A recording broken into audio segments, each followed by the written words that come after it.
Jadi kalau kita menengok sejarah ke belakang sejak tahun 1948 itu memang sudah ada kegiatan berkuliner. Waktu itu menjadi sampai sekarang menjadi ikon karena apa? Karena memang waktu itu di daerah Patok yang kota itu daerah KS Tubun itu memang masyarakatnya udah masyarakat memang diciptakan di awal dari teman-teman dari Tionghoa ya, keturunan yang di situ membuat bakpia ya, sehingga ya karena memang rasanya enak dan nikmat, dan memang pada saat itu bakpia hanya cuma 2-3 rasa ya, dari semua kacang hijau ya, jadi hanya cuma kacang hijau, keju, coklat. Nah sekarang karena perkembangannya zaman mengikuti juga apa yang menjadi kesukaan anak sekarang, menjadi rasa apapun boleh, asalkan adalah yang pertama adalah dari kacang hijau.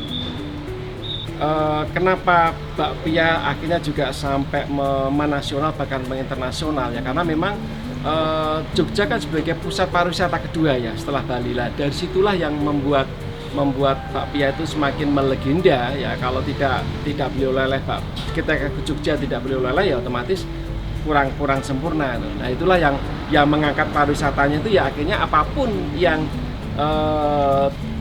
bisa dikatakan terjual di Yogyakarta ya pasti otomatis ikut terangkat juga. Kita memang selama ini waktu itu kita cuma punya 4 rasa ya, kayak yang utama adalah rasa original kacang hijau, keju, coklat, sama kumbu hitam. Kita 4 waktu itu ya. Tetapi karena akhirnya berkembang dengan seiringnya waktu, kita sekarang sudah punya 11 rasa, misalnya ada green tea, cappuccino, tiramisu, susu. Nah, bagaimana dengan sorghum? Nah, ini kan juga kami berusaha untuk bagaimana bisa bersinergitas dengan pemerintah, karena pemerintah selama ini kan juga berusaha bagaimana untuk bisa membuat ketahanan pangan. Bagaimana itu bisa dilaksanakan ya, tentunya kebetulan kalau saya katakan ya, sekarang inovasinya ada sorghum lah. Sorghum kan kebetulan juga asli dari Indonesia. Dulu bahkan sejak zamannya kerajaan sudah ada sorghum lah. Bagaimana kalau ini bisa kita angkat lagi ya, tidak hanya cuma sebatas bakpia memang dari kacang hijau, tapi bisa digunakan dengan bahan sorghum, dan ini sudah kita laksanakan. Kita sudah beruji coba berulang-ulang, sehingga memang belum kita pasarkan secara umum. Kita masih by request, permintaan dari pelanggan baru kita buatkan yang rasa sorghum. Itu dari sisi sejarahnya. Yang berikutnya adalah manfaat dari sorghum kan termasuk makanan sehat. Nah ini yang belum kita ketahui oleh masyarakat banyak, fungsi dari sorghum seperti apa. Memang sekarang sudah ada, misalkan ada beras sorghum lah, sangat berbeda sekali. Kalau beras kan itu mengandung gluten ya, artinya mengandung gula ya. Tapi kalau sorghum itu adalah free gluten atau gluten free.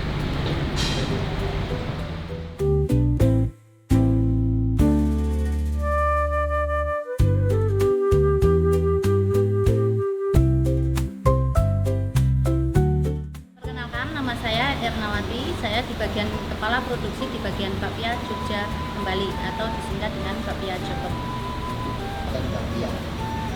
Di sini saya mau menerangkan untuk pembuatan bakpia, kita dimulai dari kacang hijau.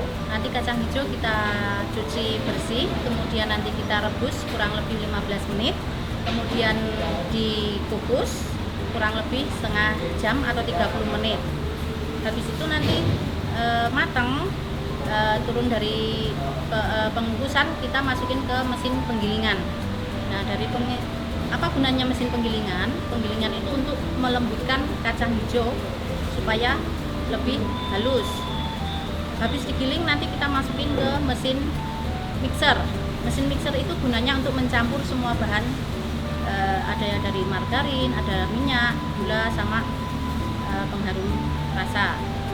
Setelah nanti kita kurang lebih 15 menit kita mixer, kemudian kita turun, nanti jadilah yang namanya bumbu. Nah, untuk bumbu itu nanti sudah siap untuk kita cetak, kemudian nanti kita tata di loyang, setelah itu di oven. Pengovenan sendiri itu membutuhkan waktu antara 5 sampai 10 menit. Demikian cara pembuatan atau proses bakpia. Bahan utama kita menggunakan bahan lokal, yaitu kacang hijau. Kemudian ada untuk pembuatan kulitnya, kita ada tepung, nanti ada tambahan dari gula, garam. Untuk pembuatan isian kita nanti yang unik itu dari berbagai varian rasa. Ada rasa keju, coklat, green tea, cappuccino, tiramisu, susu, bumbu hitam, dan untuk weekend itu biasanya kita menambahkan dengan varian rasa buah yaitu rasa nangka. Untuk standarnya kita selalu menerapkan untuk selalu memakai tutup kepala, masker, dan bersepatu itu harus. Untuk perhiasan juga kita dilarang memakai untuk menjaga soft daripada pembuatan bakpia sendiri. Dan bakpia Jokem sendiri perlu diingat bahwa kita sudah ber-BPOM dan bersertifikat halal, jadi aman untuk konsumsi.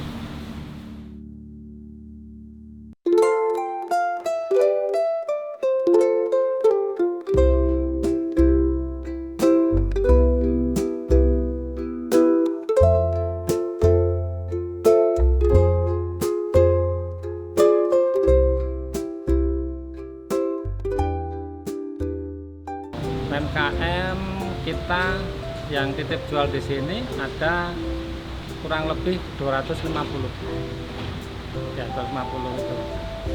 Terus kita juga menjalin kerjasama dengan pelaku wisata, dengan Biro Jalan Wisata, travel agent, asosiasi-asosiasi.